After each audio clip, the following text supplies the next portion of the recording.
The Soviet Union wasn't anything like what Western movies show. You know, those Cold War thrillers where every Russian lives in a grey concrete nightmare with KGB agents lurking behind every corner? The reality was way more bizarre, and in some ways, way worse. Imagine waking up in a place where your personal bathroom wasn't personal at all, where the toilet and shower were shared with 7 other families, where every single morning meant strategic planning just to brush your teeth without someone pounding on the door. That was daily life for millions of Soviet citizens. And while you lie there in your soft bed with your private bathroom just steps away, let me paint you a picture of what it meant to wake up on the other side of the Iron Curtain.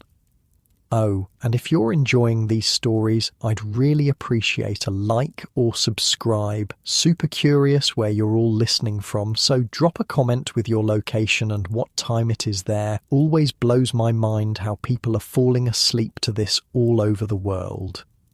Alright, let's head back to the Soviet Union of the 1950s. Trust me, it's going to be quite a ride. But first, get comfortable. Seriously, adjust those pillows, pull up that blanket, because where we're going, you're going to want to be cozy. So congratulations, you just woke up in a Soviet communalka in Leningrad, 1953. Stalin has just died, but his legacy is everywhere around you. The air in your room is chilly, central heating exists, but it's inconsistent. Your breath makes little clouds in the morning air. The thin blanket you've piled with coats for extra warmth has left you with a slight backache. Not like your comfy bed right now with its memory foam and perfectly regulated temperature. Your ears pick up the sounds before your eyes fully open, the clatter of pots in the shared kitchen, someone's argument about who used the last of the sugar, a toilet flushing through ancient pipes that groan like they're being tortured, a baby crying in the room next door. The walls in these old pre-revolutionary apartments are thick, but the doors are thin and sound travels in strange ways. You're one of the lucky ones. Your family has a room to itself, a single room, mind you, not an apartment, that measures about 150 square feet. This room is your entire living space. It's where you sleep, eat when you're not using the communal kitchen, entertain guests, and store everything you own. Privacy is a luxury that simply doesn't exist here. The concept would seem almost bourgeois. You swing your legs over the side of the narrow bed that doubles as a couch during the day. Your parents sleep on the fold-out bed on the opposite wall. The small table between will later be cleared for meals. Your clothing hangs on hooks along the wall. No closet, no dresser. Space is too precious to waste on such luxuries. Time to face the morning challenge, the bathroom. In a communalka with 8 families, timing is everything. Too early and you'll be shivering in the cold. Too late and you'll be standing in line, possibly making yourself late for work or school. The unwritten schedule that everyone grudgingly follows gives each family about 15 minutes. Some mornings, that's barely enough time to use the toilet, splash water on your face, and brush your teeth. You grab your toiletry kit, everyone keeps their personal items separate, and your towel, opening your door carefully to avoid the squeak that might wake the neighbour's baby. An angry neighbour is the last thing you need this early. You step into the long corridor that connects all the rooms. This hallway is dim, lit by a single yellow bulb. The parquet flooring, once elegant in pre-revolutionary times when this was a single apartment for a wealthy family, is now worn down by decades of foot traffic. The wallpaper is peeling in places, revealing layers beneath like geological strata, each representing a different era of Soviet history. The bathroom door is closed. Bad sign. You stand in line behind Dmitry Petrovich, the factory foreman who lives in the room near the entrance. He nods at you, his face still puffy with sleep, his grey stubble catching the weak light. Nikolaeva is in there, he mutters, referring to the elderly widow who seems to take the longest despite having the least hair to wash. Been 10 minutes already. You sigh and lean against the wall. This is normal. This is life. the daily negotiation of shared space that every Soviet citizen learns from childhood. While you wait, you might as well check the day's schedule posted near the kitchen entrance, an informal system to manage kitchen time slots, especially for dinner when everyone is trying to cook at once.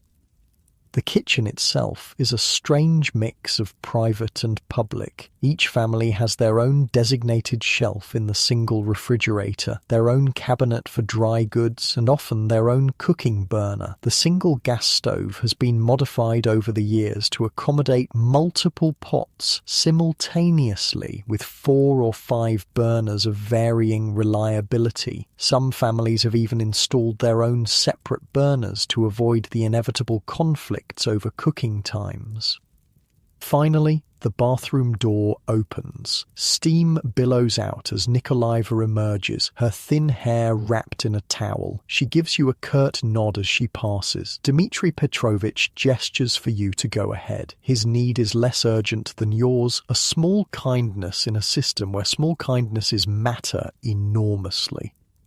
The bathroom is basic, a stained tub with a shower attachment, a toilet with a chain pull, a cracked sink. The hot water is actually hot this morning, a good omen for the day ahead. You rush through your routine, keeping one eye on your watch. 7 minutes, 8. You need to leave enough time for others. Back in your family's room, your mother is already up, heating water on the small electric burner that's technically not allowed, but that everyone has anyway. It's for tea, the lifeblood of any Russian morning. The samovar, a family heirloom that somehow survived the revolution, the civil war, the purges, and the Great Patriotic War, what Russians call World War II, sits ready to serve. Hurry, she says, not unkindly. Your father has already gone to the bread line.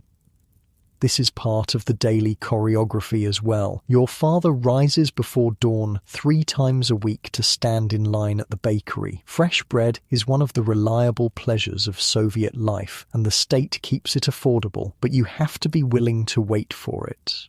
On his assigned days, your father brings back enough for your family and for the Kuznetsovs down the hall, and on alternate days, Mr. Kuznetsov does the same. These unofficial arrangements, these systems of mutual aid, are how people survive. Your mother hands you a cup of strong black tea and a bowl of kasha, buckwheat porridge, sweetened with a precious spoonful of sugar. You eat quickly, standing up to save time, the routine so ingrained you barely notice it anymore. They're saying there might be oranges at the gastronome today, your mother says, referring to the state food shop 3 blocks away. I'll try to go during my lunch break. Oranges. The word itself feels exotic, a burst of colour in the monochrome winter. They appear rarely, these southern fruits, making their way to Leningrad from Soviet Georgia, or sometimes even from abroad. Their scarcity makes them special. If your mother is lucky enough to get some, one will be saved for a special occasion. Maybe even New Year's, still months away. You finish your tea, grab your coat from its hook, heavy wool, practical rather than fashionable, and prepare to face the day. Before leaving, you check yourself in the small mirror near the door. Your clothes are clean and presentable, if not exactly stylish. Style isn't a priority in the Soviet 1950s, especially not for ordinary workers. Functionality matters more than fashion. Outside the apartment, the stairwell is dark and smells faintly of cabbage and tobacco. The elevator, installed sometime in the 1930s, has been broken for as long as anyone can remember. You walk down 5 flights, your footsteps echoing in the stairwell. The street greets you with a blast of cold air. October in Leningrad means the beginning of the long descent into winter. The sky is the colour of wet cement, and a light drizzle falls, not quite rain, but enough to dampen your spirits along with your coat. People hurry along the sidewalks, collars turned up, heads down against the weather. The tram stop is crowded with workers heading to the morning shift. You join the huddle, stamping your feet against the cold. When the tram finally arrives, it's already full, but somehow everyone manages to squeeze aboard, bodies pressed together in a strange intimacy that nobody acknowledges. The tram rattles through the streets of Leningrad past the grand buildings of the imperial era, now divided into communalkas like yours, past newer apartment blocks built hastily after the war to address the desperate housing shortage. The city is a layer cake of history. Baroque palaces alongside constructivist workers' clubs, alongside classical Stalinist architecture. Through the fogged windows, you catch glimpses of the city waking up, lines already forming outside shops, women with string bags hoping for a delivery of something worth buying, street sweepers in orange vests clearing the previous day's debris, posters on walls proclaiming the success of the latest 5-year plan, showing happy workers exceeding their quotas, their faces alight with socialist fervour. The reality inside the tram is less enthusiastic. Faces are tired, resigned to another day of work in factories or offices where initiative is rarely rewarded, and meeting the plan is what matters, not actual productivity or innovation. Yet there's a certain security too. Everyone has a job, everyone has a place, however humble. At your stop, you squeeze your way to the exit, mumbling, "Excuse me" and "Pardon" as you step on toes and brush against damp coats. Outside again, you join the stream of workers heading toward the factory gates. The Kirov Works spreads out before you, a sprawling complex of buildings where thousands of workers produce machinery for the Soviet state. Smokestacks release plumes into the grey sky, and the sound of metal on metal creates a constant industrial backdrop. The factory is a city unto itself, with its own rhythms and hierarchies. At the gate, you show your papers to the guard, who barely glances at them. He sees you every day, after all. Inside, you head to your section, nodding to colleagues along the way. The changing room is humid, with the body heat of workers removing street clothes and donning work attire. Conversation is muted, practical. Who has heard about a shipment of winter boots coming to the department store? Whose child is sick? Which section of the factory might exceed its quota this month, earning everyone a bonus? Your locker contains your work clothes, sturdy pants, a thick shirt, protective gear for your specific job. You change quickly, the workday waits for no one, and tardiness can mean trouble with the shift supervisor, or worse, attention from the party representative who keeps an eye on worker discipline. The factory floor is already humming with activity when you arrive at your station. The noise is immediate and enveloping. Machines pounding, metal screeching against metal, the shouts of foremen making themselves heard above the din. The air is thick with the smell of oil and hot metal and the sweat of hundreds of workers. Your job is precise and repetitive, operating a lathe that shapes metal components for tractors. These tractors will go to collective farms across the Soviet Union, part of the endless drive to mechanize agriculture and increase production. You take pride in your work, despite the monotony. There's something satisfying about seeing the raw metal transformed into a useful part, about knowing your hands have created something that will help feed the country. The morning passes in the familiar rhythm of work. Your hands move almost without conscious thought, muscle memory taking over. Your mind wanders as it often does to dreams and plans, maybe saving enough for a radio, maybe one day getting your own apartment through the factory housing list. Though the wait is years long. Maybe seeing your name on the board of top workers, earning a little extra money and respect.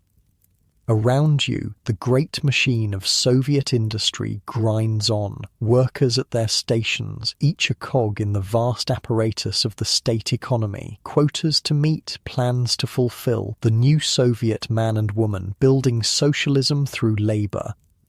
But the reality is more complex than the propaganda posters suggest. You see how corners are cut when materials run short, how quality is sacrificed for quantity when the end of the month approaches and quotas loom, how the official numbers reported upward bear little resemblance to what's actually produced. You see too the small resistances, workers slowing down when supervisors aren't watching, saving their energy, the jokes whispered during breaks, subtle mockeries of the system everyone depends on but few fully believe in anymore, the informal networks that ensure you can get the parts you need when official channels fail. This is the double reality of Soviet life in the 1950s, the official story of socialist progress marching ever forward and the lived experience of ordinary people navigating shortages, bureaucracy, and the thousand small frustrations of daily existence. Mid-morning, the factory horn sounds for the first break, 10 minutes to stretch, to grab a quick smoke for those who do, to exchange a few words with colleagues. The factory cafeteria is open, serving weak tea and basic snacks. Some workers bring their own food from home. A sandwich, perhaps, or leftover kasha from breakfast. You step outside for a moment, grateful for the fresh air despite the drizzle. The factory yard is grey concrete, but beyond the walls you can see the city, and beyond that, glimpses of the Baltic Sea. Even through the industrial haze, there's a certain beauty to Leningrad. The city, built by Peter the Great as Russia's window to the west, the city that survived 900 days of Nazi siege during the war. The horn sounds again. Break over. Back to the machines, back to the quotas, back to building the socialist future one tractor part at a time. The day stretches ahead, predictable in its demands yet full of the small human dramas that unfold in any workplace. And as you return to your station, adjusting your protective goggles and checking your tools, you're part of something larger than yourself, a vast experiment in creating a different kind of society, for better or worse. The Soviet system has its deep flaws, its repressions and shortages, its contradictions between ideology and reality, but it also provides a basic security, a sense of belonging that many find comforting in an uncertain world. The lathe spins up again, metal shavings curling away from the blade. Another component takes shape under your practiced hands. Another small piece of the Soviet economy slides into place.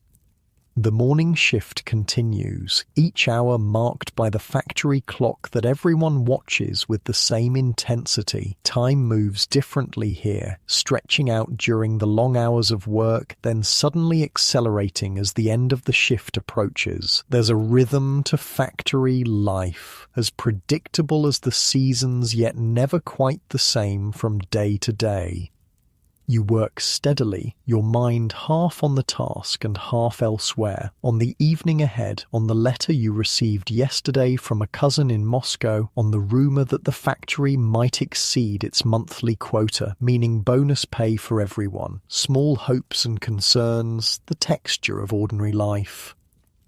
Around you, the great industrial symphony plays on, the sounds of machinery, of human voices calling instructions or warnings, of metal and wood and the basic materials of production. This is the sound of socialism being built, or so the slogans say. The reality, as always, is more complicated, but for now, the work continues, carrying you through the morning toward whatever the rest of the day might bring.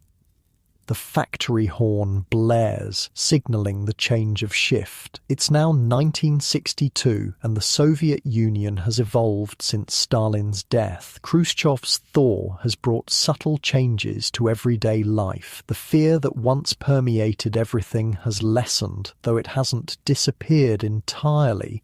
People speak a little more freely, though they still watch what they say and where they say it.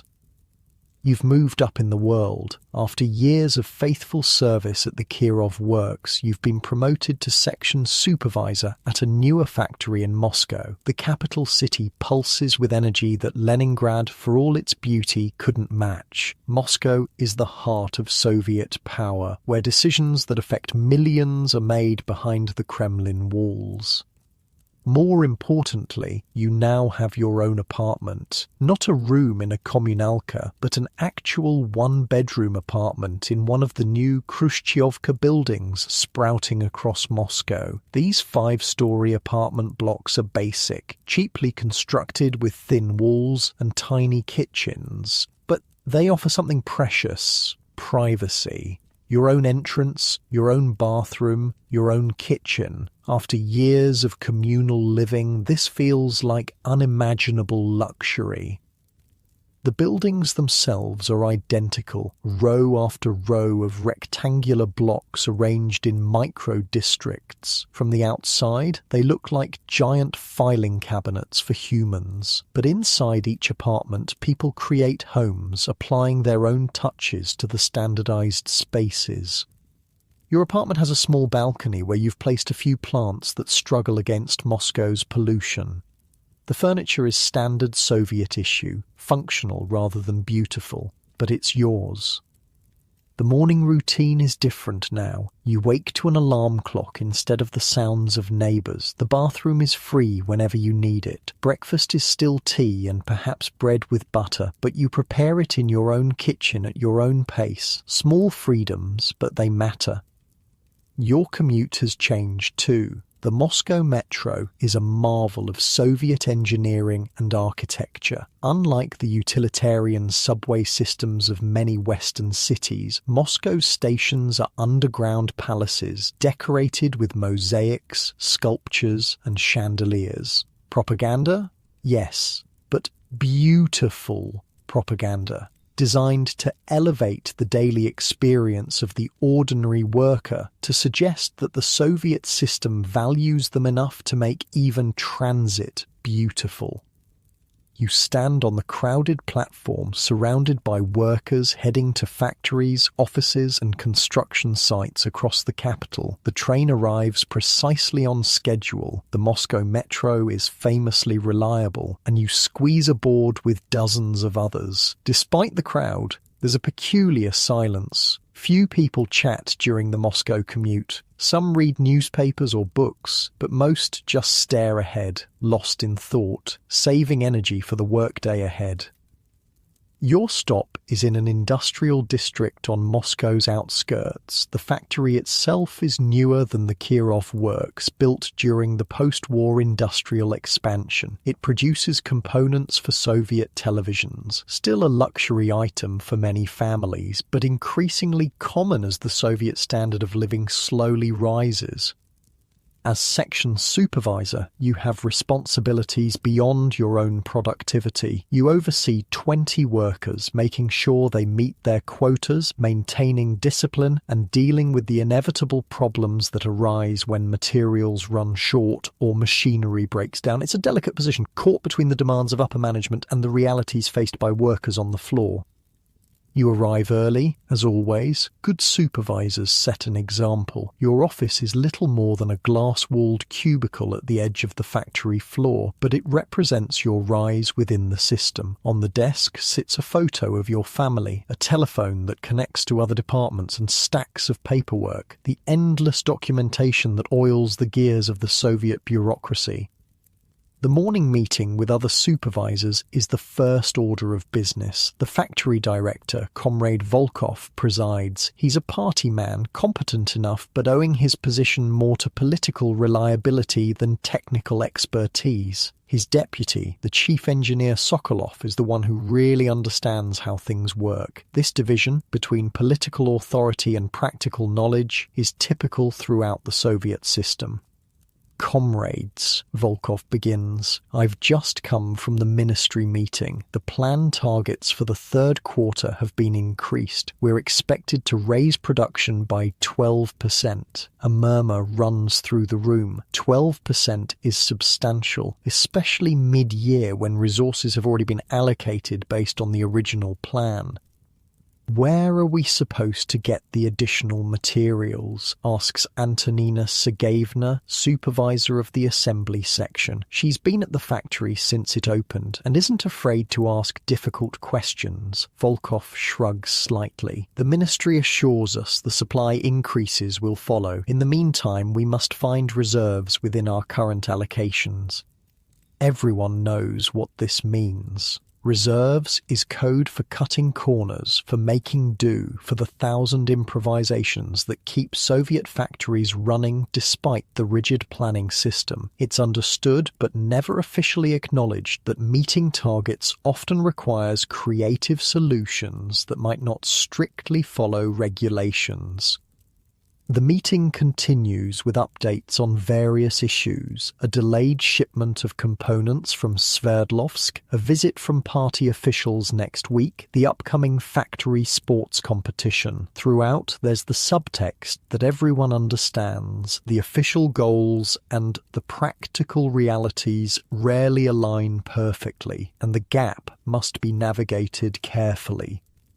After the meeting, you head to your section to greet the workers as they arrive. You know each of them, their strengths and weaknesses, their family situations, their ambitions or lack thereof. There's Mikhail, a talented technician who drinks too much. Galina, a young woman recently graduated from technical school. Old Fyodor, who remembers the war and works with meticulous care but at his own pace. "Good morning, comrades," you say as they gather. "We have new targets from above, 12% increase." The responses are predictable: groans, eye-rolling, a few muttered comments. But there's no real resistance. Everyone knows how the system works. Targets increase, workers adapt. Life goes on. "We'll start by checking our inventory," you continue. Galina, Nikolai, go through the storage room, count everything, including the unofficial reserves. Everyone understands. The unofficial reserves are components and materials hidden away for emergencies, a common practice in Soviet factories where official supply channels often fail to deliver on time. It's technically against regulations, but without such measures, production would frequently grind to a halt. As the workers disperse to their stations, you feel the familiar tension of your position. You're responsible for meeting the planned targets, which means pushing your workers to produce more, faster, but you also know their capabilities and limitations. Push too hard, and quality suffers or machinery breaks down. Not hard enough, and you miss the targets with consequences for everyone's bonuses and possibly your position. The factory day falls into its rhythm. Machines hum, components move along the production line, workers perform their specialized tasks with varying degrees of enthusiasm and precision. Your job is to keep it all flowing, to solve problems before they become crises, to maintain the delicate balance between quantity and quality that the plan demands. Mid-morning, the first crisis hits. A machine on the assembly line stops working. The operator, Ivan, looks up with frustration. "Same problem as last month. The motor's overheating." You examine the machine. It should have been replaced years ago, but the new equipment promised by the ministry never arrived. "Get Petrov from maintenance," you tell a nearby worker. Then, to Ivan, "Can you work on the backup unit meanwhile?" The backup unit is older and slower, but it functions. This is another unofficial adaptation, keeping old equipment running past its scheduled replacement, finding workarounds for chronic shortages. Soviet factories excel at improvisation, at making do with what's available rather than what's needed.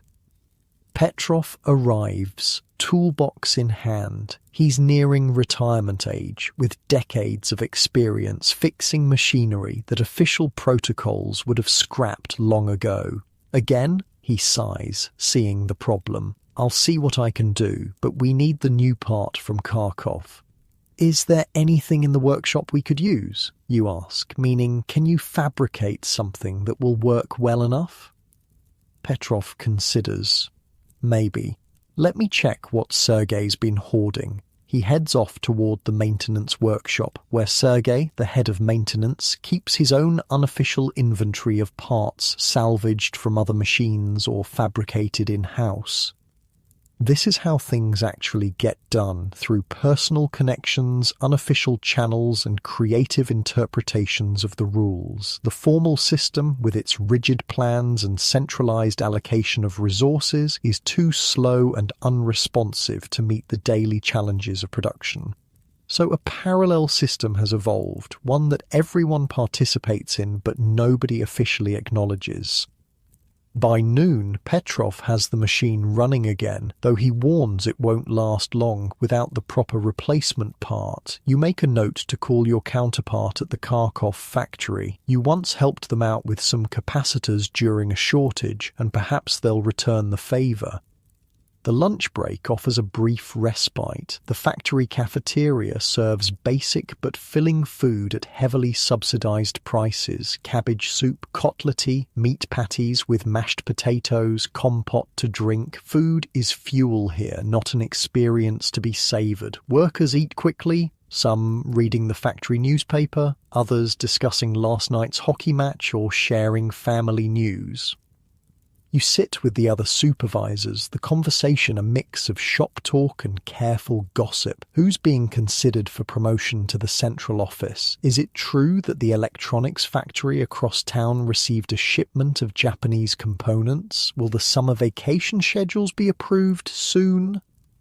Information is a valuable currency in the Soviet system, and these informal exchanges are how much of it circulates. Official channels provide only selective facts, so people rely on personal networks to fill in the gaps. The result is a society where rumours flourish alongside official pronouncements, where truth is often somewhere in the middle, and where everyone becomes skilled at reading between the lines. After lunch, you check on the afternoon's production. The numbers look good so far, not enough to meet the increased target, but better than you'd feared. You'll need to find efficiencies somewhere though. Perhaps the evening shift can take on additional work if you arrange for extra payment through the bonus system. The bonus system is another key element of Soviet industrial life. Basic wages are relatively low and standardized, but bonuses for exceeding quotas can significantly increase a worker's pay. It's the state's way of providing incentives within a system that officially rejects capitalist competition. In practice, it creates its own distortions, encouraging quantity over quality, leading to end-of-month production surges and sometimes outright falsification of numbers.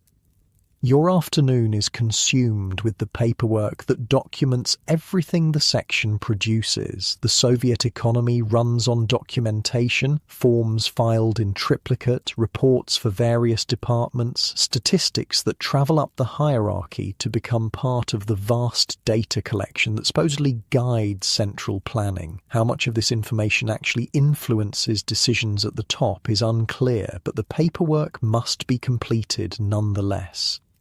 At your desk, you fill out production reports while keeping one eye on the factory floor through the glass partition. You've become adept at this division of attention, satisfying the bureaucracy while still managing actual production. It's a skill every successful Soviet manager develops. A knock at your door interrupts the paperwork. It's Dmitri from the personnel department, a young man with ambitions beyond his current position. His visits usually mean either a problem or an opportunity, sometimes both. Comrade supervisor, he says with a formality that suggests official business. The party committee is reviewing candidates for the advanced training program in Moscow. Your name has been mentioned. This is significant news. The advanced training program could lead to a position at the ministry level, a considerable step up in both responsibility and privileges, but such opportunities in the Soviet system always come with political dimensions. I'm honoured, you reply carefully. Who has recommended me? The question is important. Sponsorship matters in the Soviet hierarchy, and knowing who supports you helps navigate the invisible currents of power. Dmitri smiles slightly. Comrade Sokolov spoke highly of your technical abilities, and of course your participation in last year's voluntary weekend work project was noted favourably.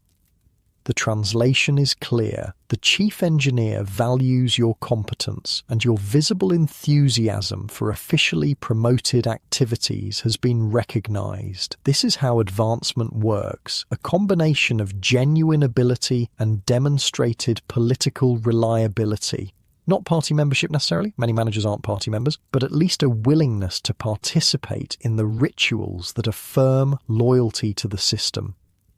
The committee would like to see more involvement in the factory's political education sessions, Dmitri adds. Perhaps you could lead one next month? The topic is technical innovation in service to socialist construction, and there's the implicit bargain. Show more political engagement and the path to advancement opens wider. It's not crude coercion you could decline without immediate consequences, but the incentives are clear.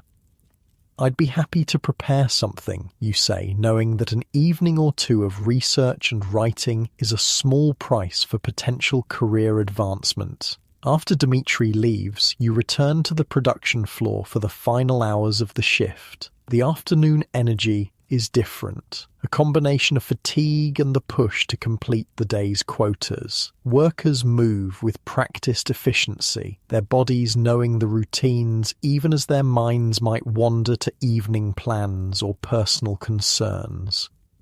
You make your rounds, checking quality, offering encouragement or correction as needed, maintaining the human connections that keep things running smoothly. A word of praise here, a suggestion there, a quiet warning to a worker whose attention is slipping. These micro-interactions are as important as the formal procedures in maintaining productivity. As the end of the shift approaches, there's the usual acceleration of activity. Nobody wants to leave tasks unfinished for the evening shift, partly from professional pride and partly because incomplete work reflects badly on the section's performance metrics. The last hour sees a flurry of completions, quality checks and handovers. Finally, the horn sounds, signalling the end of the day shift. Workers quickly clean their stations, a point of Soviet industrial discipline, before heading to the changing rooms. The evening shift workers are already arriving, creating a brief overlap where information is exchanged, issues highlighted, continuity maintained.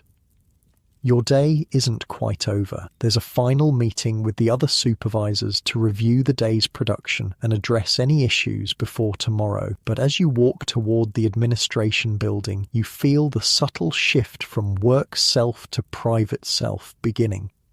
Soon you'll leave the factory gates, and despite the system's attempts to blur the boundaries between work and personal life, you'll step into a different role as neighbour, family member, friend, individual. This separation isn't complete in Soviet society, where one's work identity carries significant weight in all aspects of life, but there is still a distinction, a space where private thoughts and relationships exist apart from official roles. It's in this space, apartments, kitchens, circles of trusted friends, that much of what makes life meaningful takes place, regardless of the system's attempts to collectivize all experience. The evening stretches ahead with its own possibilities and constraints. Perhaps a stop at a shop if a rumour of available goods proves true, an hour in line if necessary, maybe a visit to a friend's apartment for tea and conversation, or a quiet evening at home with a book or the radio.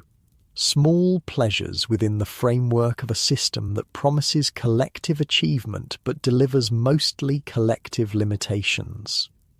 As you enter the meeting room, you carry this awareness with you of the gap between official narratives and lived experience, between socialist promises and daily compromises, between the ideal Soviet citizen portrayed in posters and the real people navigating a complex system with a mixture of conformity, resistance, and simple perseverance. It's within this gap that the true story of Soviet life unfolds, day after ordinary day.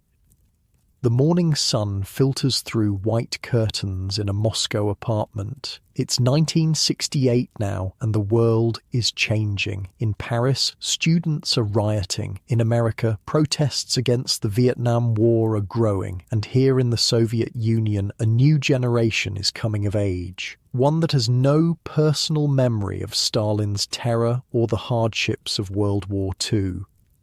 The alarm clock rings and 13-year-old Natasha reaches out to silence it. Unlike her parents' generation, Natasha has never known communal living. She's grown up in this small but private apartment with her own tiny bedroom that doubles as a study.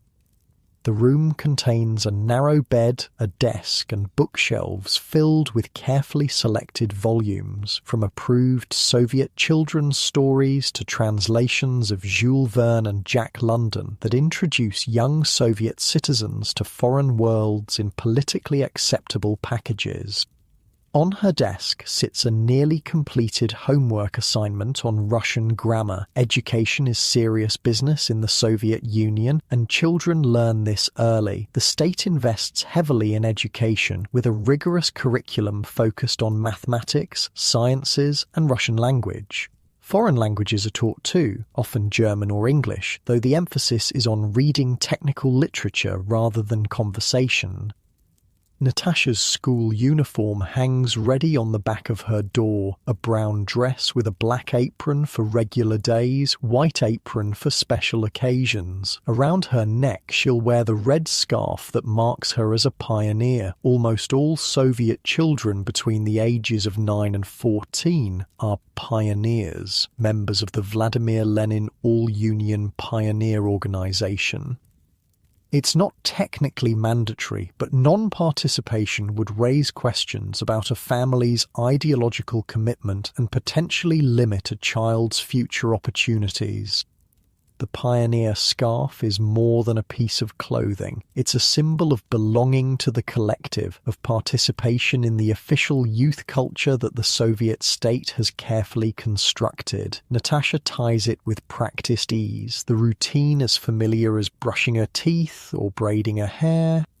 In the kitchen, her mother is already preparing breakfast. Kasha again, the ubiquitous porridge that forms the foundation of many Soviet meals, accompanied by black bread and tea. Her father sits at the table reading Pravda, the official party newspaper. The radio plays softly in the background, broadcasting the morning exercise program, followed by news emphasizing industrial achievements and friendship between socialist countries.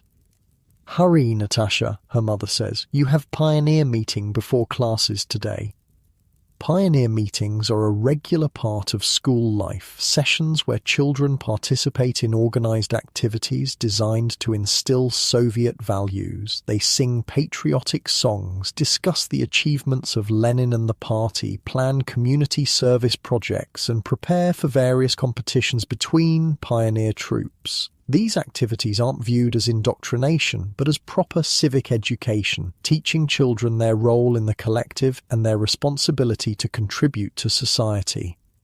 Natasha eats quickly, gathers her school materials, and heads out. The school is within walking distance, one of the advantages of Soviet urban planning, where micro-districts are designed with schools, shops, and other services clustered near residential buildings.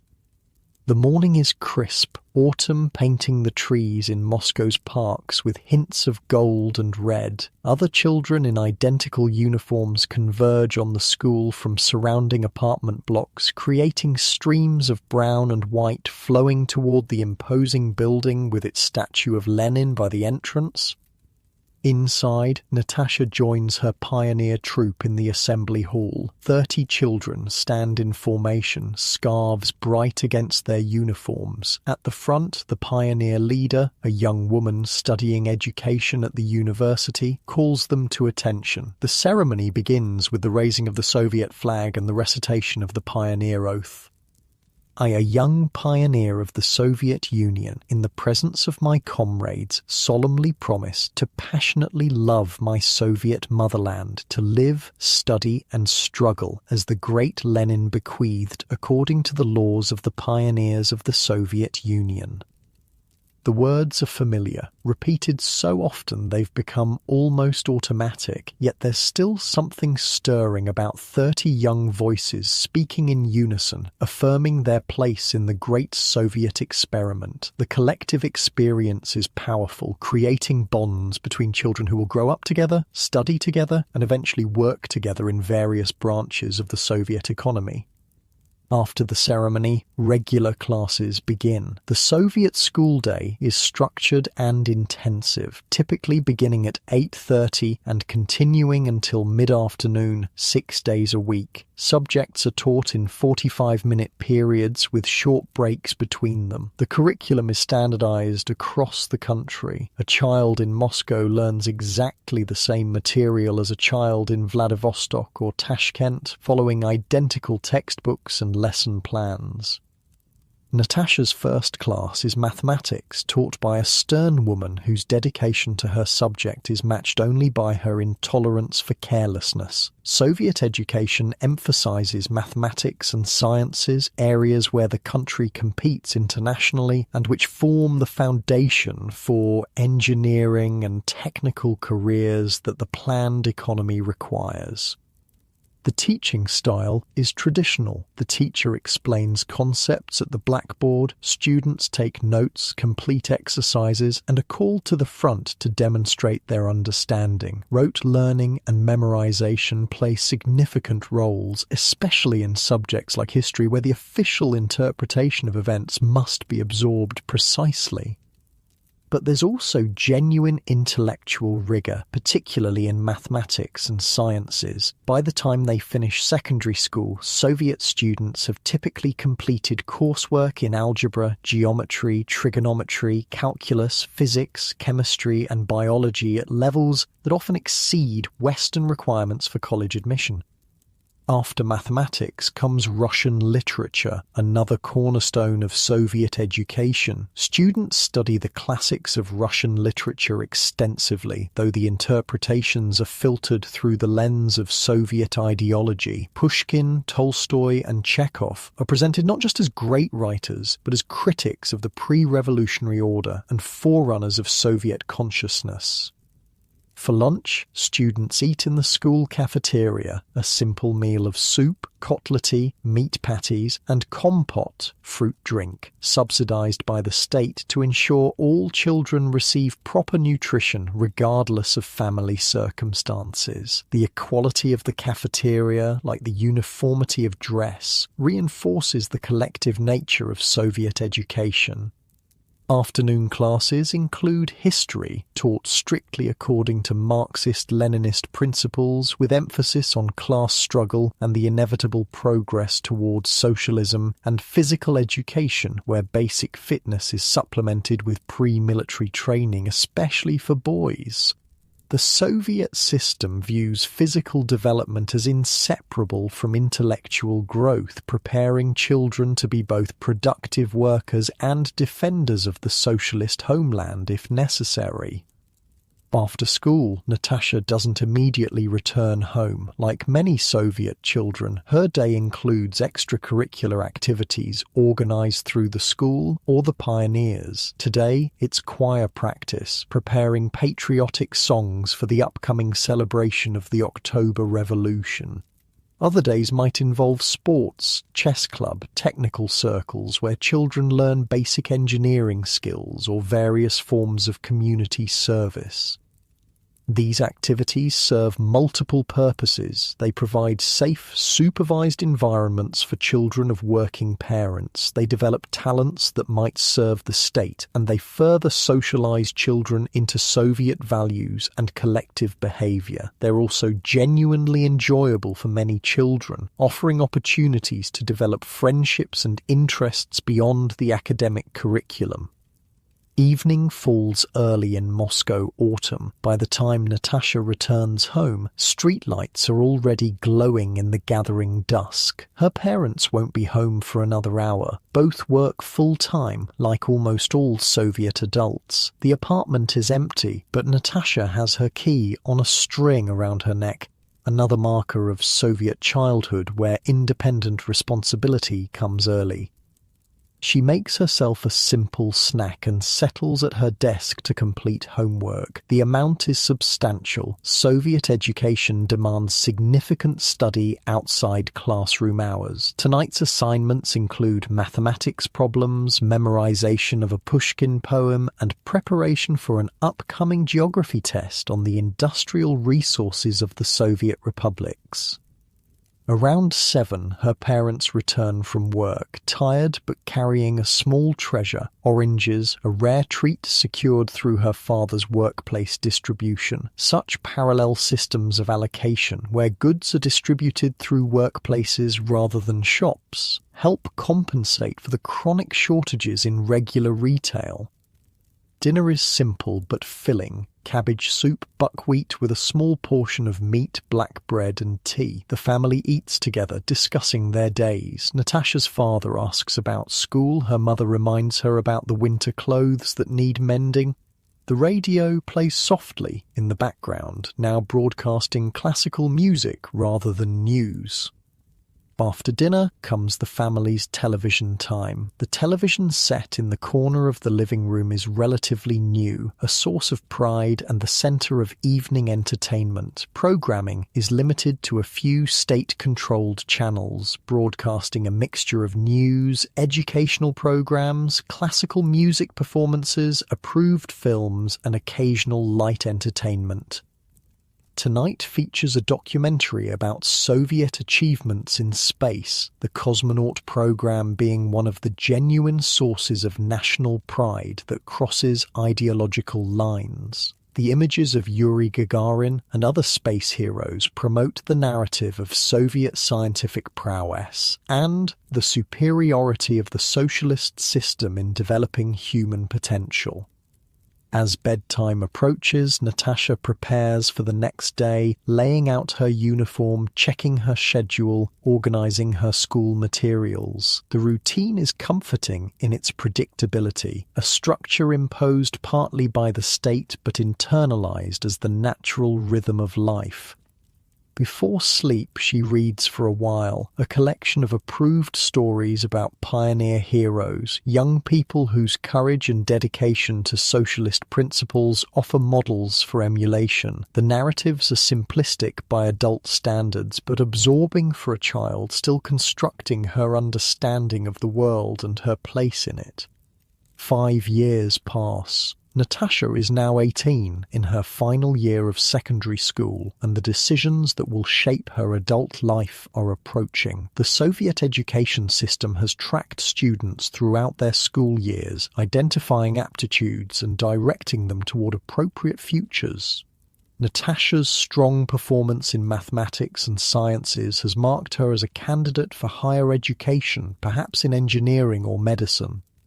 University admission is competitive but based primarily on academic performance rather than financial resources. Education at all levels is free, with stipends provided for university students. However, the number of places in each field is carefully planned according to the state's projected needs for various specialists. Personal preference is considered but subordinate to economic requirements. The Komsomol, the Communist Union of Youth, which most Soviet young people join at 14 when they graduate from the pioneers, plays a significant role in this transition period. Membership is even more important than pioneer participation, as it becomes part of an individual's permanent record and can significantly affect future opportunities. Komsomol recommendations influence university admissions and job placements, creating strong incentives for active participation and demonstrated ideological commitment. Natasha attends a Komsomol meeting at school where university options are being discussed. The room is more subdued than pioneer gatherings. These are young adults now, more aware of the system's constraints even as they participate in its rituals. The Komsomol leader, a university student fulfilling his own obligation for social activism, presents information about various institutions and the application process. Engineering is particularly needed in the current 5-year plan, he explains, especially in the fields of electronics and automation. The Moscow Engineering Physics Institute is seeking qualified applicants, and Komsomol members with strong academic records will receive priority consideration. The message is clear. Individual talents should be aligned with state priorities, yet there's also genuine opportunity here. A working-class girl like Natasha can aspire to become an engineer or doctor or scientist, pathways that might be financially impossible in many Western countries. The system has limitations and demands conformity, but it also offers certain forms of mobility and security. After the meeting, Natasha walks home with her friend Olga. Their conversation reveals the complex reality of Soviet youth in the early 1970s, a mixture of official participation and private skepticism. "Are you really going to apply for engineering?" Olga asks. "I thought you wanted to study languages." Natasha shrugs. "Engineering graduates get better housing assignments, and my father says there will be more opportunities for advancement. My cousin Sergei knows someone who has Beatles records." Olga changes the subject, lowering her voice slightly. "Real ones, not copies. He invited us to listen on Saturday." This is the dual consciousness that many Soviet young people develop: outward conformity to official expectations alongside private explorations of alternatives, particularly Western cultural influences that find their way through the Iron Curtain despite official restrictions. The Beatles, Blue Jeans, American films shown at private gatherings, these become symbols of a different kind of life, glimpsed imperfectly through the filters of Soviet isolation. The next day at school, the class attends a special lecture on Soviet science and world progress. The speaker, a local party official, emphasizes how the socialist system creates better conditions for scientific development than capitalism, where research is supposedly driven by profit rather than human needs. The students listen with expressions of appropriate interest, taking notes that might be checked for ideological correctness. Afterward, in the corridor, brief comments are exchanged. "My uncle works at the Research Institute," one boy whispers. "He says they're 5 years behind the Americans in computer technology." Such private assessments, shared only with trusted friends, create an alternative information ecosystem running parallel to official pronouncements. Most young people become adept at navigating between these worlds, knowing when to demonstrate enthusiasm for Soviet achievements and when it's safe to acknowledge their limitations. For most, this isn't experienced as painful hypocrisy, but as a practical adaptation to reality. They genuinely value certain aspects of Soviet life: the security, the community, the ideals of equality and collective welfare, while recognizing the system's failures to fully deliver on its promises. Few envision overthrowing the system. They simply create spaces within it where private truths can exist alongside public performances. In the school library, Natasha researches university options. The books are well worn but comprehensive, covering various institutions and fields of study. The librarian, an older woman who has worked at the school for decades, offers guidance based on her knowledge of generations of students who have passed through. The Polytechnic has an excellent program in electrical engineering, she suggests. Several of our graduates have done well there, and the dormitories are newer than at some other institutions. Such practical considerations, the quality of housing, the reputation of professors, the availability of stipends, shape educational choices as much as academic interests. The Soviet system promises education based on merit, but navigating its realities requires knowledge of its unofficial hierarchies and networks. As the school year progresses, Natasha and her classmates prepare for final examinations and the transition to adult life. For some, this will mean university studies. For others, technical schools that provide more specialized training. For still others, immediate entry into the workforce. All know that their performances now will significantly influence their future paths within the system. The future stretches before them, predictable in its broad outlines but with variations possible within its structures. They will become engineers, doctors, teachers, factory workers, office employees, contributing to the socialist economy in assigned roles. They will receive apartments eventually, though often after years on waiting lists. They will marry, have children, vacation at state-run resorts on the Black Sea if they're fortunate. Few imagine the system itself might not endure. The Soviet Union in the early 1970s appears stable despite its inefficiencies and constraints. The experiences that have shaped these young people, the pioneer ceremonies, the Komsomol meetings, the standardized education with its emphasis on collective achievement, have prepared them for integration into the existing order, not for its transformation. Yet change is already working beneath the surface. The generation coming of age has subtly different expectations than their parents, shaped by relative material security rather than revolutionary fervour or wartime sacrifice. They take certain benefits for granted while being more aware of the system's limitations, especially in comparison to glimpsed Western alternatives. They don't yet know it, but they are living through what will later be called the era of stagnation, the Brezhnev years, when the Soviet system maintained stability at the cost of dynamism, when economic growth slowed while official rhetoric remained triumphant, when the gap between public statements and private realities gradually widened. For now, though, they focus on immediate horizons, examinations to prepare for, university applications to complete, Komsomol responsibilities to fulfill. The system has shaped them, but they are beginning to shape their own responses to it, finding spaces for individual meaning within collective frameworks. They are both products of Soviet education and something more complex, young people with dreams and doubts, conformity and curiosity, moving toward an adulthood whose contours are still forming in the changing light of history.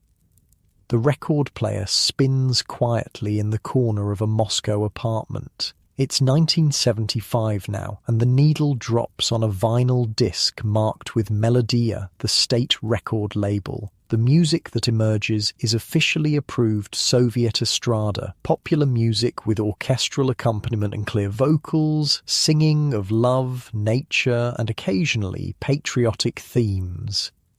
Natasha, now 25, sits in an armchair, listening. After graduating from the Moscow Engineering Physics Institute, she works as an engineer at a research facility in the capital. The small apartment is her own, allocated through her workplace after a 2-year wait, a relatively short time by Soviet standards.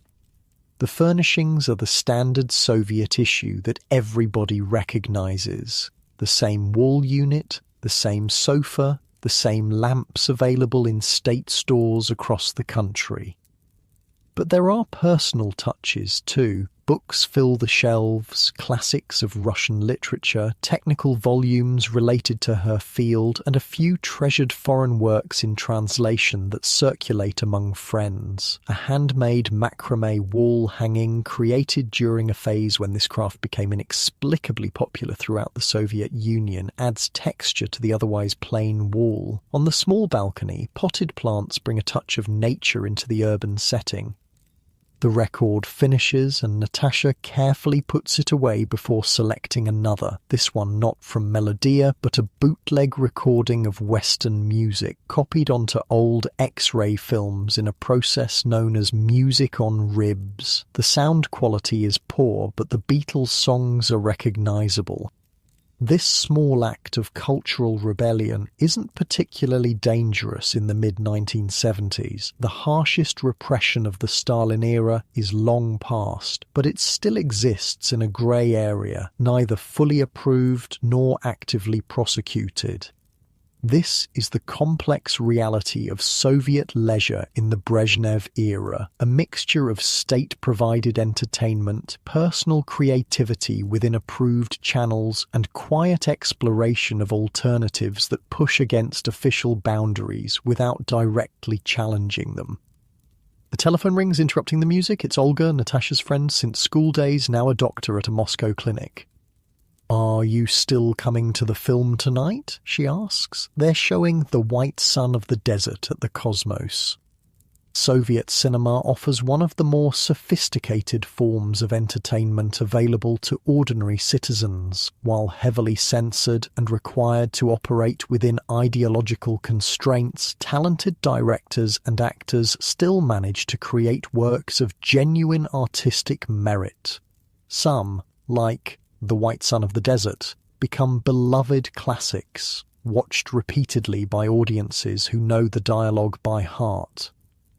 The film, an Eastern, the Soviet equivalent of a Western, set in Central Asia during the Civil War, blends adventure, comedy, and patriotic themes in a package that's both entertaining and ideologically acceptable. Released in 1970, it's already become a cultural touchstone, with cosmonauts traditionally watching it before space launches for good luck. "Of course," Natasha replies. "Shall we meet at the metro at 6? We can try the new cafe afterward if the line isn't too long." The emergence of cafes represents a small but significant expansion of leisure options in Soviet cities during this period. While not comparable to Western establishments in variety or atmosphere, they offer spaces for socializing outside the home or workplace, serving simple foods and non-alcoholic beverages in settings designed to be modestly attractive.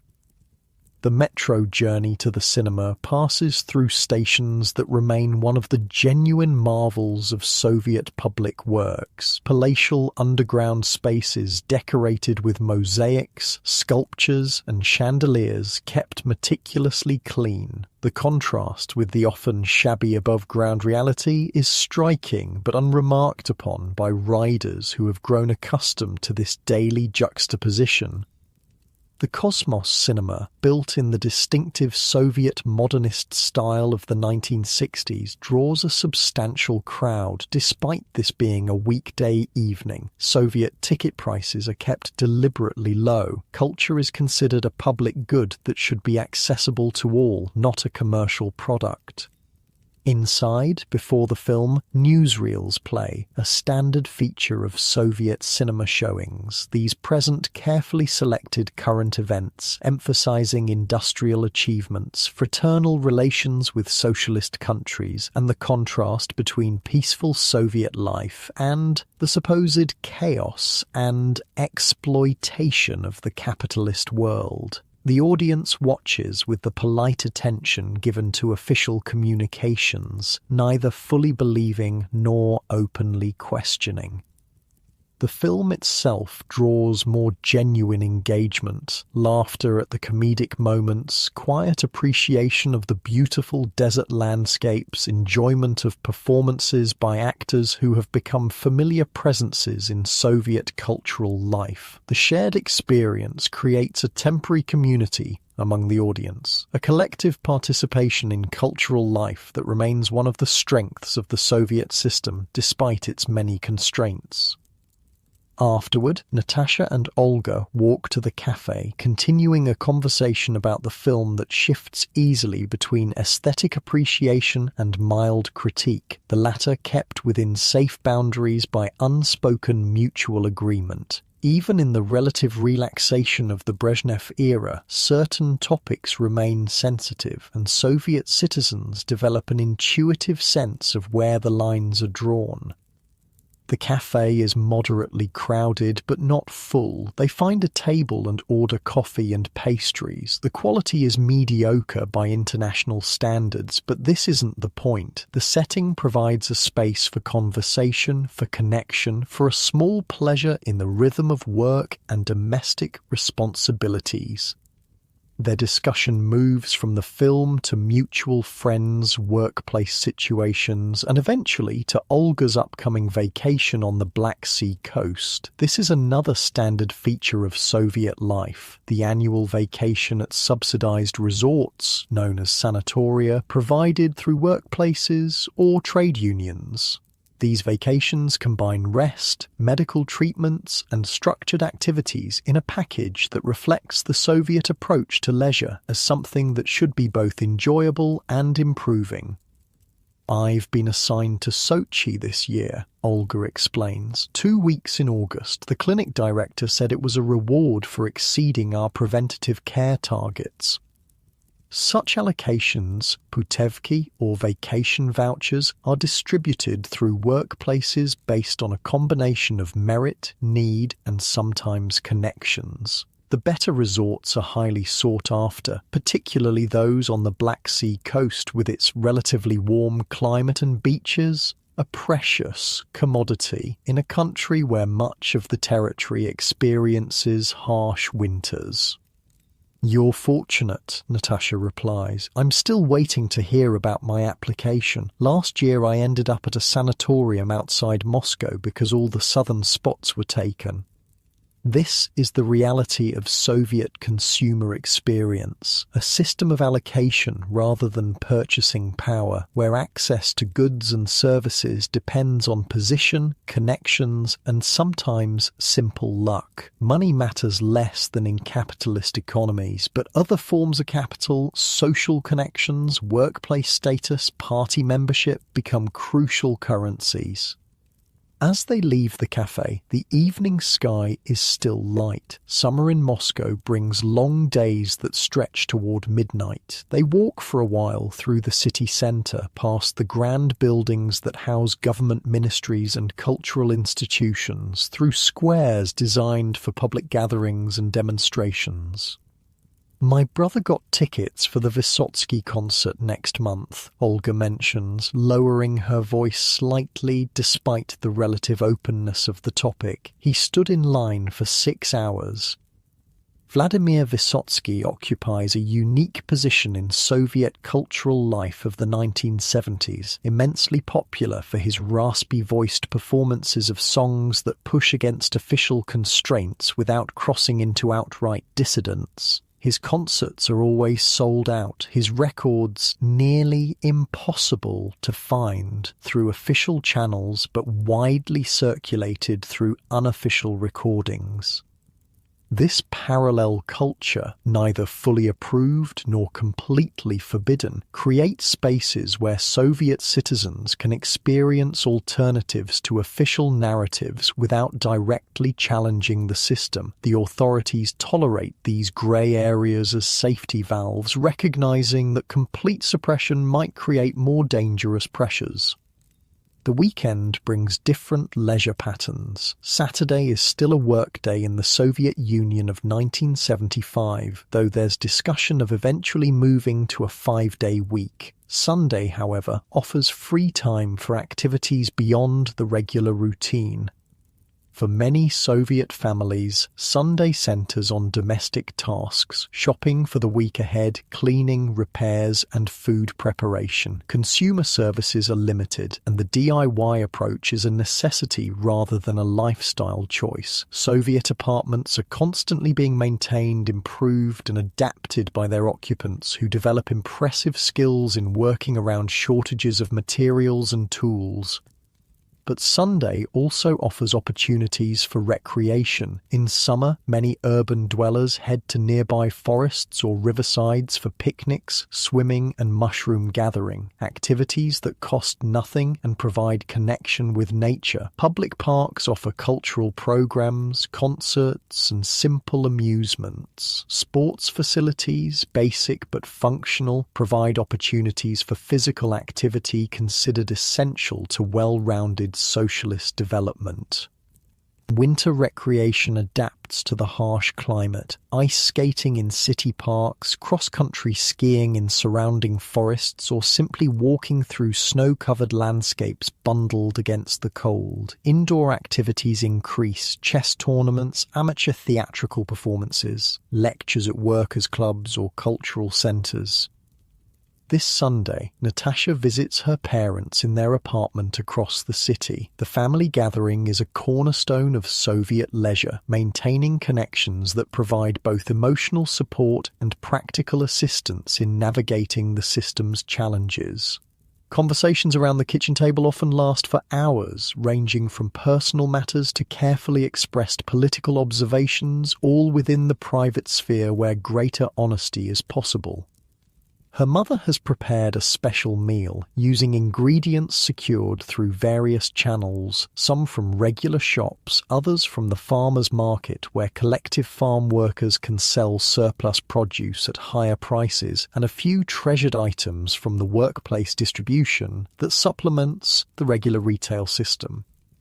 "Look what your father's colleague brought back from East Germany," her mother says, proudly displaying a package of coffee, a luxury item in the Soviet context where instant coffee is the norm, and even that is often in short supply. The meal unfolds at a leisurely pace, accompanied by conversation that moves between family news, workplace stories, and discussion of a television program that everyone watched the previous evening. Soviet television offers limited channels and programming, but certain shows become national events, watched by huge portions of the population and providing shared cultural references. "Did you see 17 Moments of Spring?" her father asks, referring to a popular spy drama set during World War II. The whole design bureau stopped work to talk about the latest episode. These shared cultural experiences create connections across Soviet society, bridging differences in education, location, and occupation. Despite the system's many divisions and hierarchies, there remains a common cultural language that most citizens understand and participate in. After the meal, they listen to a radio program featuring classical music, another area where Soviet cultural provision excels. The state's emphasis on high culture means that classical music, ballet, and theatre receive substantial support, with performances accessible to ordinary citizens through subsidized tickets and regular broadcasts. Evening brings a return to Natasha's apartment and preparation for the work week ahead. The Soviet routine is predictable: 6 days of work followed by a single day of rest, with limited variation throughout the year except for official holidays. These holidays provide important punctuation in the Soviet calendar, combining ideological commemoration with genuine celebration. Revolution Day, November 7th, and May Day, May 1st, feature official parades followed by family gatherings. New Year's Eve, the major non-ideological celebration, includes decorated trees, secular versions of Christmas trees, special foods, and the exchange of gifts brought by Grandfather Frost rather than Santa Claus. Such celebrations blend state ceremony with personal warmth, official narratives with private meanings, another example of how Soviet citizens create spaces for authentic connection within ideological frameworks. The working week begins again on Monday, with its familiar rhythms of metro journeys, workplace interactions, and evening returns to private spaces. For Natasha, like many Soviet professionals, work provides not just income but identity and social connections. Her research facility, like most Soviet workplaces, functions as more than just a site of production or research. It's also a social institution that organizes various aspects of employees' lives, from housing allocation to vacation vouchers, from political education to cultural activities. The workplace trade union arranges theatre outings, sporting events, and holiday celebrations. This integration of work and social life reflects the Soviet attempt to create all-encompassing collectives that provide for citizens' needs while maintaining ideological alignment. The result is a system where private life never fully separates from public roles, where workplace relationships carry significant weight in overall social networks.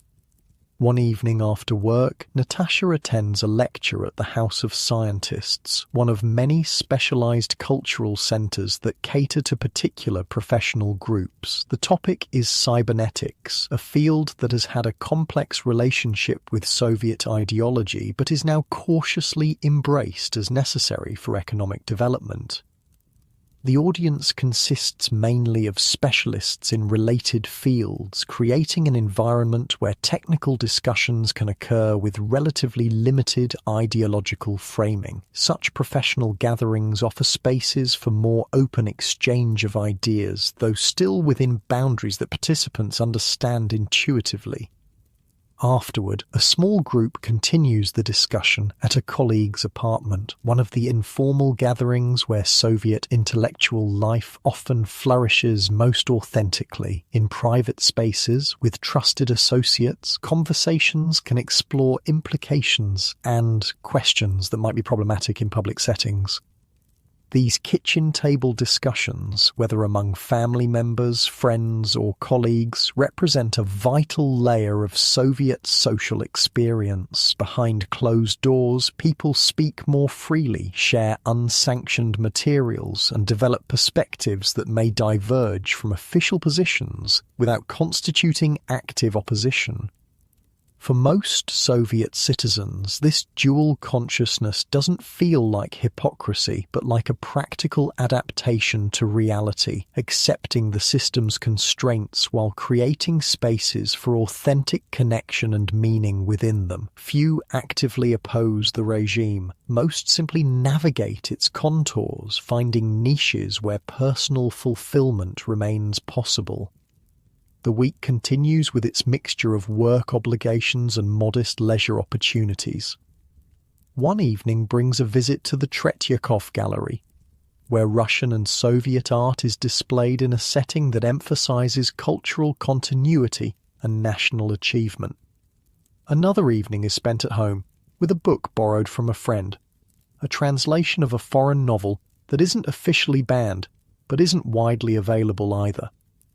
Weekend plans develop, perhaps a visit to the countryside if the weather holds, or a gathering at a friend's apartment to listen to music and talk. These small pleasures, these moments of connection and aesthetic enjoyment provide texture and meaning within the larger structures of Soviet life. This is leisure in the Soviet Union of the mid-1970s, limited by material constraints and ideological boundaries, yet still offering spaces for enjoyment, creativity, and human connection. The system shapes available options, but doesn't fully determine how individuals experience them or what meanings they create together.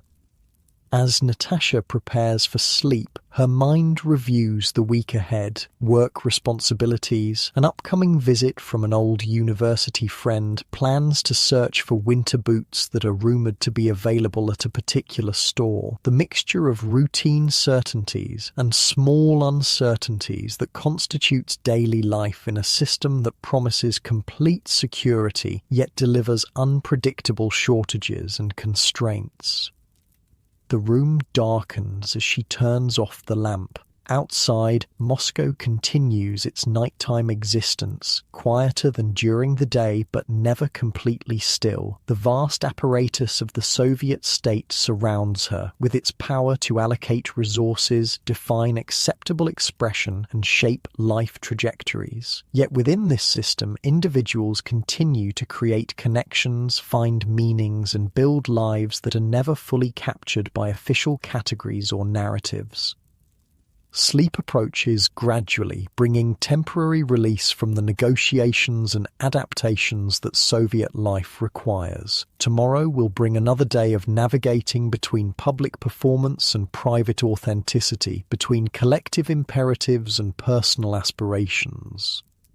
But for now, there is just the darkness, the quiet, and the drift toward dreams that remain beyond the state's ability to plan or direct.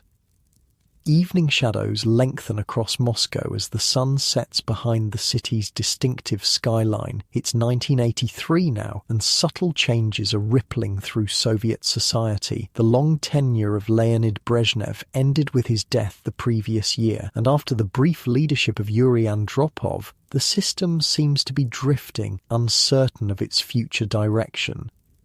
In her Moscow apartment, Natasha, now 33, prepares dinner in her small kitchen. The apartment feels more settled now, accumulated possessions, giving it the lived-in quality that comes with years of habitation. Photographs on the walls document personal history. Family gatherings, vacations at Black Sea resorts, celebrations with friends. Books have multiplied on the shelves, representing years of careful collection through official bookstores, second-hand shops, and exchanges with friends. The kitchen, though compact by Western standards, is the heart of the home, as it is in most Soviet apartments. Here, over countless cups of tea, conversations unfold that would never occur in public spaces. The kitchen table has witnessed discussions of literature, quiet political observations, personal confessions, and the sharing of life's ordinary triumphs and disappointments. Tonight, Natasha is expecting guests, a small gathering of close friends who meet regularly in each other's homes. Such gatherings represent one of the most valued forms of Soviet leisure, especially as the initial energy of the Brezhnev years has faded into what many now call stagnation. A period of material stability but diminishing dynamism and growing cynicism about official pronouncements. She checks the contents of her refrigerator, a standard Soviet model that hums somewhat loudly in the corner. The food she's prepared is simple but represents significant effort in a system where shopping requires visiting multiple stores, standing in various lines, and often adapting plans based on what happens to be available rather than what was desired. There's a salad of grated carrots and cabbage, boiled potatoes, pickles made by her mother from summer vegetables, black bread purchased fresh that morning, and a small amount of sausage secured through a workplace distribution. For dessert, there's a cake made from a recipe shared by a colleague, improvised to work around chronic shortages of certain ingredients. The doorbell rings and Natasha welcomes her first guests, Olga and her husband Mikhail carrying a bottle of Soviet champagne, Sovetskoye Shampanskoye, the sweet, inexpensive, sparkling wine that accompanies most Soviet celebrations. They're followed shortly by Viktor, a colleague from the Research Institute, and Irina, a university friend who now teaches literature at a secondary school. The ritual of gathering is familiar and comforting. Coats are hung in the small entryway, house slippers are offered, removing outdoor shoes is universal in Soviet homes, and everyone moves to the kitchen where most of the evening will unfold, despite the presence of a proper living room. Soviet kitchens, however small, are social spaces by long tradition. The conversation begins with exchanges of news: whose child is doing well at school, who has received a promotion, what new items have appeared in local shops. This gradually transitions to discussions of books recently read, films seen, music heard on the radio, or through unofficial recordings. Soviet cultural life remains rich despite limitations, with intense appreciation for works that manage to convey meaningful human experiences within ideological constraints. "Have you read Trifonov's latest?" asks Irina, referring to a Soviet author whose nuanced portrayals of urban life push against simplistic socialist realism without crossing into open dissidence. "Not yet," Natasha replies. "Is it available at the Lenin Library?" "There's a waiting list," Irina says, "but I can lend you my copy when I finish it." Such sharing of books, both officially published works that are simply hard to find due to limited print runs and unofficially circulated materials from abroad or by unpublished Soviet authors, creates networks of readership that supplement the official distribution system. As the evening progresses, the conversation deepens, touching on subjects that would be approached more cautiously in public settings. Not outright political opposition, few ordinary Soviet citizens engage in that, but more honest assessments of daily realities. Quiet acknowledgement of the gap between official promises and lived experiences. "My department hasn't received new equipment in 3 years, Victor notes. We're supposed to be developing cutting-edge technology with machines from the 60s. Others nod in recognition. The Soviet economy's growing difficulties are evident in workplaces across the country, though official media continues to report fulfilled plans and advancing socialism. This disconnect between rhetoric and reality has become a defining feature of late Soviet life, creating a society where most people participate in official rituals while maintaining private reservations. The television plays softly in the background. The evening news program Vremya, with its predictable format of leadership activities, industrial achievements, and critical reports on Western societies. Nobody pays much attention. Television in Soviet homes often serves as background rather than focus, except for particularly popular programs or films. After dinner, they move to the living room where Natasha's prized possession, a cassette player acquired through considerable effort and expense, allows them to listen to music that ranges from official Soviet recordings to unofficially duplicated Western albums. The sound quality is mediocre, but the content provides connection to a broader world of musical expression than state radio typically offers. The evening unfolds at a gentle pace, without the need to check watches or rush home. Public transportation runs until midnight in Moscow, and these gatherings of friends represent too important a source of connection and authentic exchange to be curtailed by concerns about the hour. Conversation turns to children. Olga and Mikhail have 2, now in primary school, and the complexities of raising them within the Soviet system. Parents navigate between wanting their children to fit in, to have the opportunities that come with successful participation in official structures like the Pioneers and Komsomol, and wanting to instill values that may sometimes conflict with official messaging. Sasha came home reciting that America wants war and the Soviet Union wants peace, Olga says of her 8-year-old son. "I tried to explain that ordinary people everywhere mostly want the same things. This delicate balancing act, teaching children to navigate the system without being fully defined by it, occupies many Soviet parents of this generation, themselves raised with less ambivalence about official narratives but now more aware of their limitations." As the evening continues, the conversation shifts to practical matters, strategies for securing scarce goods, information about which shops have received shipments of needed items, advice on navigating bureaucratic processes for anything from internal travel permits to apartment repairs. Such practical knowledge, shared through personal networks, is essential to successful navigation of the Soviet system. Official channels provide limited and often unreliable information, while personal connections offer both practical assistance and emotional support in dealing with the system's frustrations.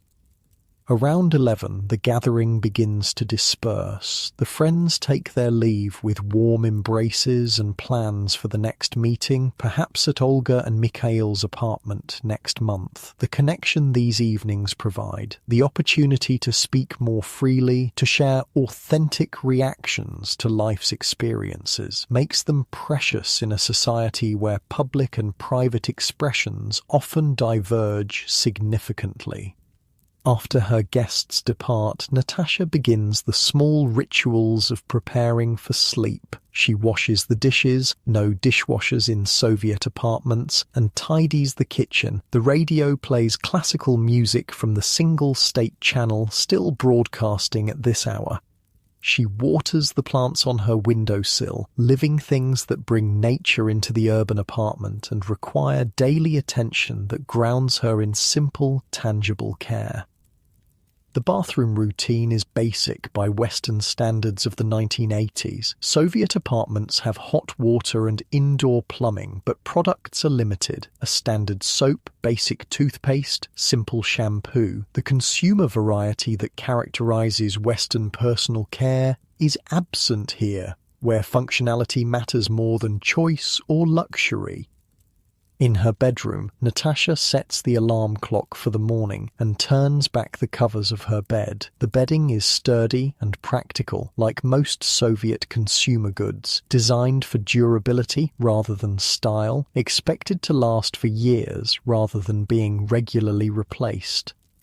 Before sleep, she reads for a while, a collection of poems by Anna Akhmatova, whose work, once suppressed, is now cautiously published in the somewhat more relaxed cultural climate of the post-Stalin decades. The poems speak of suffering, resilience, and the preservation of human dignity under difficult circumstances, themes that resonate across Soviet experience even when not explicitly political.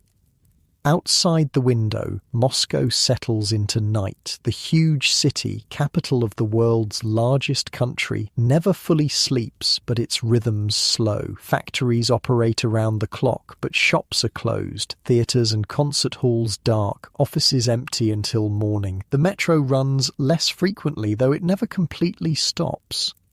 The vast apparatus of the state continues functioning, power plants generating electricity, security services monitoring, the basic infrastructure of urban life maintained.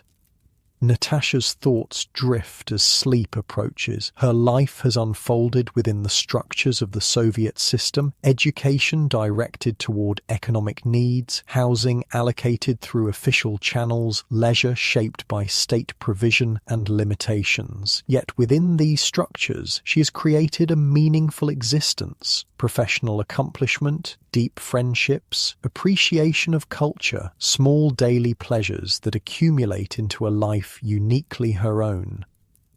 Like most Soviet citizens, she has developed a dual consciousness, participating in official rituals and narratives while maintaining private understandings that sometimes complement and sometimes contradict them. This isn't experienced as painful hypocrisy, but as a practical adaptation to reality, a way of preserving authentic selfhood within systemic constraints.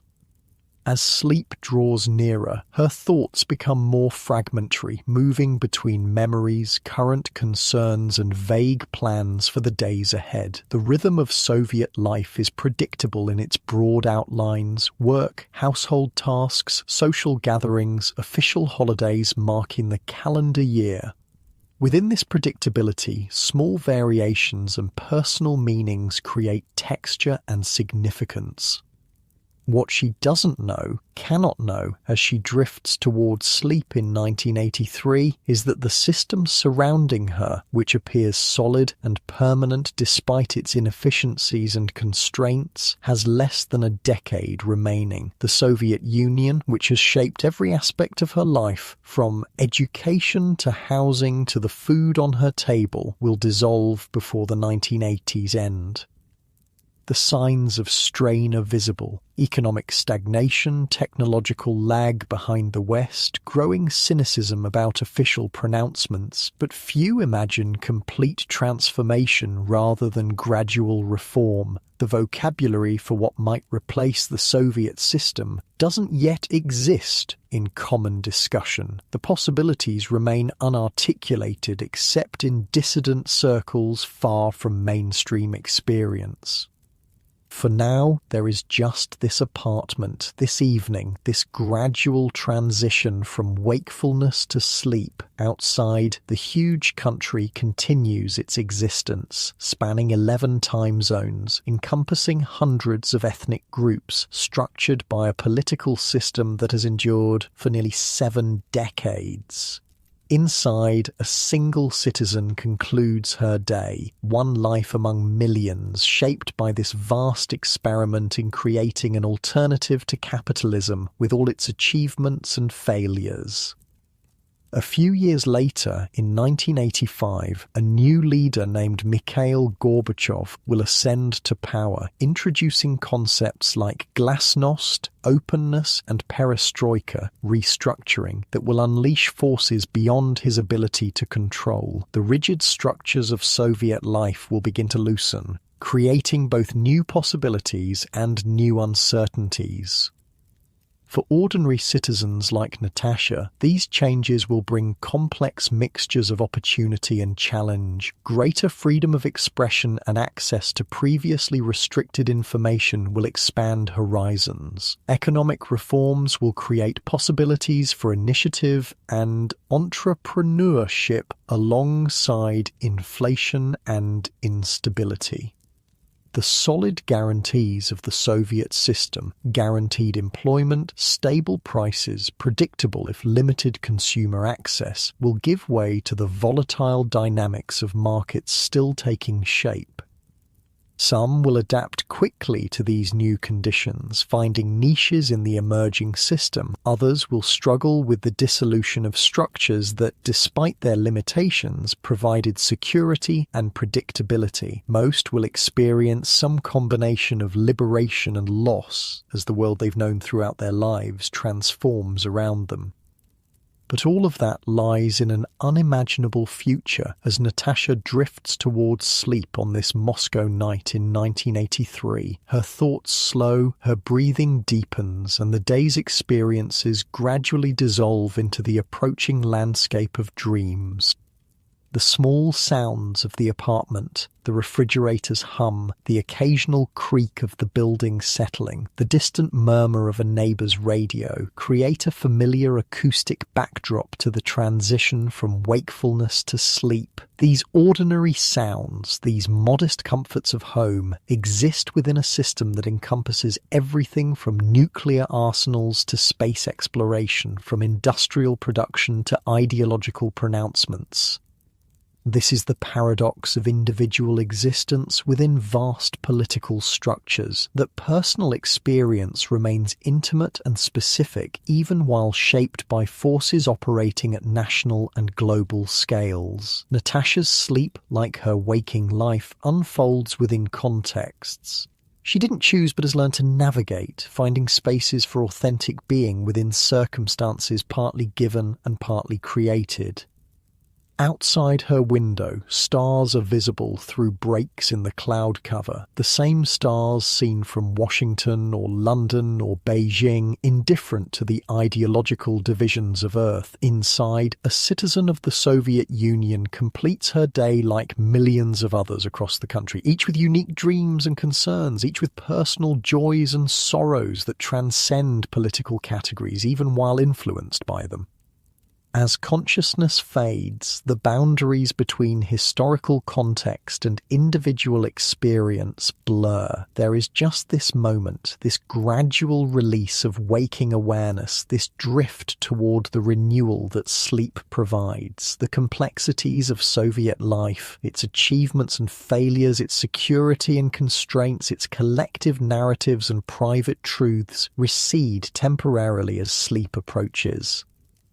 In this transition between wakefulness and dreams, between public participation and private renewal, Natasha's experience touches something universal. Beyond systems and ideologies, beyond the specific structures of Soviet life or its alternatives, there remains the basic human cycle of activity and rest, engagement and withdrawal, the social world and the intimate space of sleep.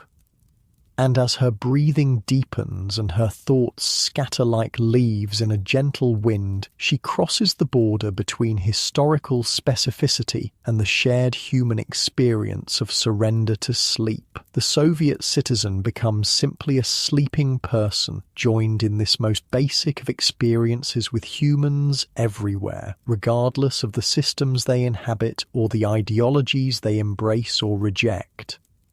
The night deepens, Moscow sleeps, not everyone at once, but in overlapping cycles of rest and wakefulness that maintain the city's essential functions while allowing its citizens necessary renewal. Tomorrow will bring another day of navigation through the structures and possibilities of late Soviet life. But for now, there is just the darkness, the quiet, and the universal human journey into sleep. And with that, close your eyes and drift off to sleep.